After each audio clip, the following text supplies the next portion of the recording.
Pastor نوید ملک خداوند کی عظیم اور بین الاقوامی شہرت یافتہ خادم ہیں۔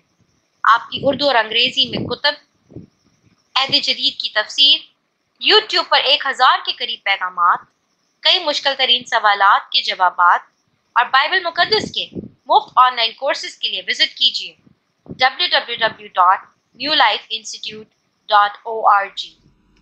مسیحا کے مبارک اور خوبصورت ترین نام میں یک بار پھر آپ تمام ناظرین کی خدمت میں اور سامعین کی خدمت میں آداب بجا لاتا ہوں، اور خداوند اپنے خدا کا ممنون ہوں کہ یہ وقت بطور غنیمت یک بار پھر خداوند نے میری زندگی میں بخشا ہے کہ ہماری آن لائن ستائش اور پرستش کے وسیلہ سے میں برکت پاؤں اور دعاؤں کے وسیلہ سے بھی۔ اور پھر جو خداوند کا کلام میں نے آج کے لیے سیکھا ہے اس کو آپ کے ساتھ شیئر کر کے ڈبل برکت پانے والا ہوں۔ اس بات کے لیے بھی میں خداوند کا شکر اور خداوند کی تعریف کرتا ہوں۔ آج کے دن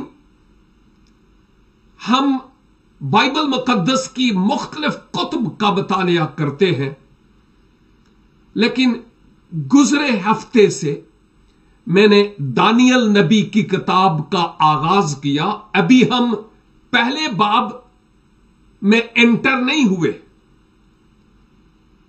گزرا پورا سیشن میں نے دانیل کی کتاب کے تعارف کی بابت، انٹروڈکشن کی بابت بتایا ہے، اور وہ جو تعارف تھا نا، وہ بھی تعارف میں سے پہلا حصہ تھا۔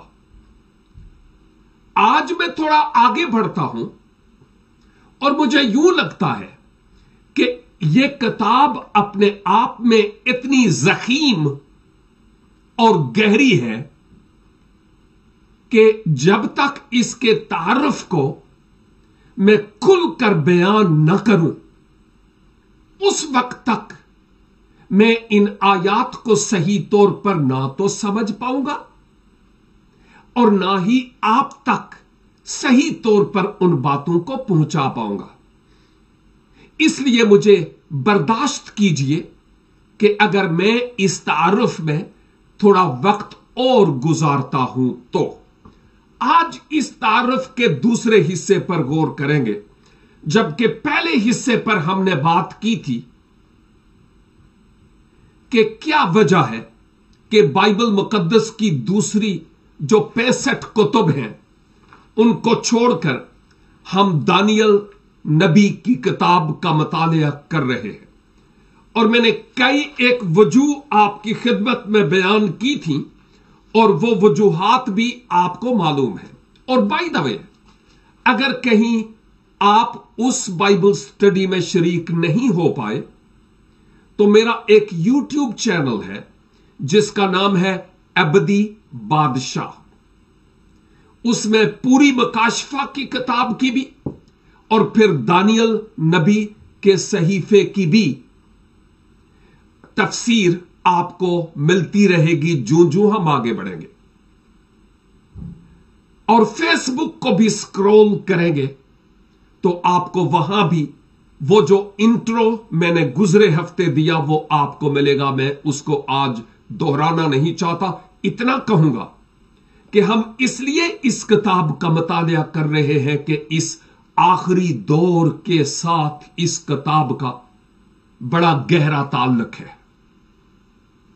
ہم نے مکاشفہ کی کتاب کا مطالعہ کیا، دانیل کی کتاب کا مکاشفہ کی کتاب کے ساتھ بھی، ایون حزقیل کا بھی گہرا تعلق ہے، اس لیے بھی ہم اس کا مطالعہ کر رہے ہیں۔ یہ ایک نبوتی کلام ہے اور خدا کا کلام ہے، اس لیے بھی ہم اس کا مطالعہ کر رہے ہیں۔ اس میں ایسی باتیں ہیں جو دعا سے متعلق اور ہمارے ایمان کی مضبوطی سے متعلق ہمیں مضبوط کرتی ہے، ریچارج کرتی ہے، اس لیے ہم اس کتاب پر غور کر رہے ہیں۔ اور اس لیے بھی کہ منجی جہاں